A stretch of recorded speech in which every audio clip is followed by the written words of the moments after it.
Saying I love you is not the words I want to hear from you. It's not that I want you not to say, but if you only knew how easy it would be to show me how you feel.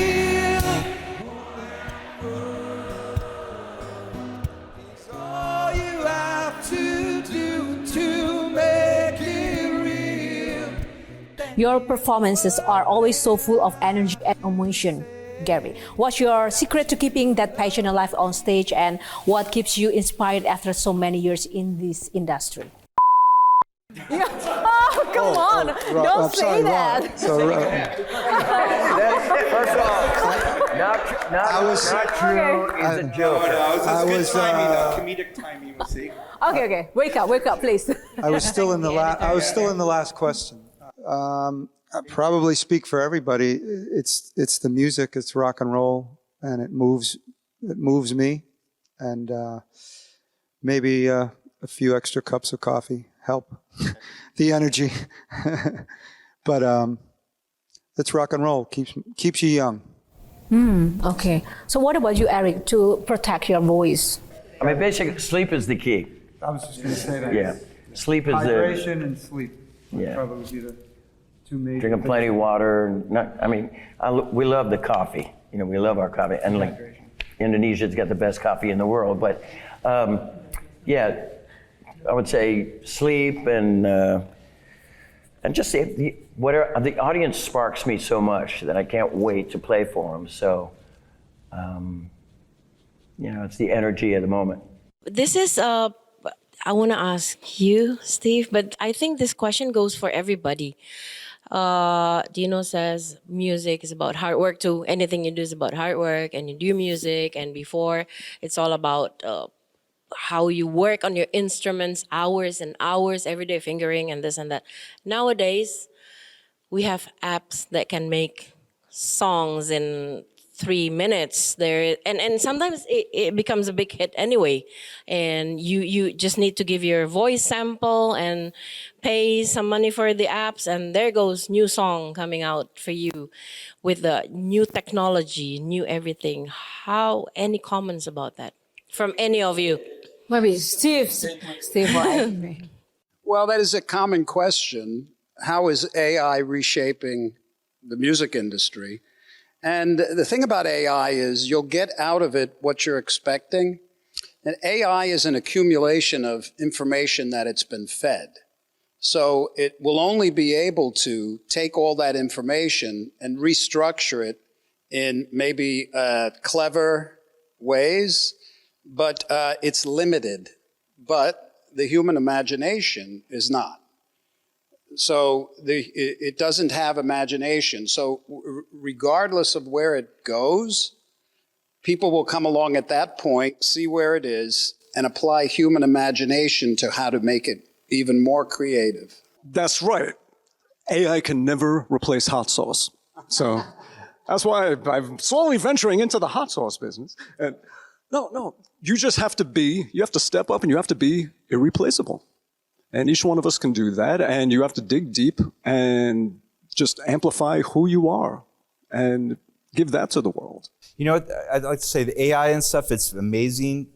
Like there's a lot of stuff you can do with it, but at the end of the day, organic musicians that create in the room, like in the 70s, like Led Zeppelin and all the great bands, I don't care what technology you come up with, you cannot replace 4 or 5 human beings with talent that collaborate, the synergy of that human magic. So that's just a fact. But do you also feel that at some level, I still believe in like band jamming, the soul and everything, but do you believe at some point, some level, those new technology in the industry, it beats talents? No, because the bottom line is, if you look at like the instruments, the Les Paul, like from 1952, is still the design. Okay, so I don't care what computer is going to come up with. The instruments are in stone, pretty much. The keyboards are changing, but I still play Hammond organ from 1962. It's 4 years older than I am. That's probably been in different churches. And that instrument is always going to sound great, whether it's this year or 20 years from now. Certain things are timeless, and certain players are timeless. You can't create a live sound either, or a lot, but it's about seeing the band live. And what are you going to be, a big fan of the robot, Yeah, true. Humans. It's going to get to the point where they're not going to be able to distinguish real talent from AI. That's what I'm really afraid of, because I've seen people coming with their music, and I was like, wow, what is this? He's like, oh, I can't do music. I did this AI generated thing, and it sounded quite real. Also, they're replicating these voices. I remember a friend of Derek called Jordan Rudess from Dream Theater asked me to sample my voice so he can do a song with it.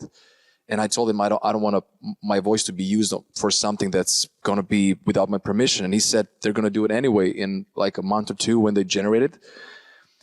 I still believe what they said, but I think the younger generation is not really going to care. That's what I'm mostly afraid of. I just wanted to add, I think Steve said it best. These are, technology, they're tools, so the artists use them, whether it's a drum machine, a turntable being used in a different way. You still can't replace the human element to it. And I think it depends on what genre of music. I think pop music has been using technology and almost replaced. It's been repetitive for so long. I think some of the music that we play may come in and out of fashion, but it'll always exist. Now, I was saying the carpenter doesn't necessarily have to make the hammer his master. Just let it be your tool, but still you control the tool. Yes. So you can use technology to enhance what you do. You don't have to rely on it and be lazy and complacent and have it do things for you that take away from your own creativity and what you do as the carpenter. The technology is here, and it's only going to continue, and it's only going to get better. So either you can fight it or you can embrace it and be creative the same way you're creative with music. Be creative in how you're going to use these new tools to enhance what you do and to benefit what you do. That's how we should be thinking of it. Instead of fearing it, we need to embrace this and say, how can I be even better at what I do using these new tools that we're really blessed to have? Nowadays, rock music is counted as more segmented because there are new wave of music coming up, the K-pop, this and that. I think there's always new styles coming up, but I think if you look at history, rock, like just killer rock and roll is always going to just be there and find its way through the storm. And it just lasts, It's just a fact. Since there are a lot of new music genre coming out, do you think it's true that rock becomes segmented? Yes, it will survive. Or do you regenerate rock to new generation kind of rock? Is there a new generation kind of rock? Do you mean, do we change the way we play to fit the different styles? Is that what you're asking? Or maybe the young people have a new style of rock, or... I can't speak for my friends here, but I don't care what the new people listen to. I play what I play, and that's just the way it is. And if they like it, that's great. Having your own signature style, but kind of pushing it and just, being more diverse. I think diversity, to me, that's the key. Having identity, but adding diversity to it with each new record. And just following trends right now, to me, doesn't seem like a solution.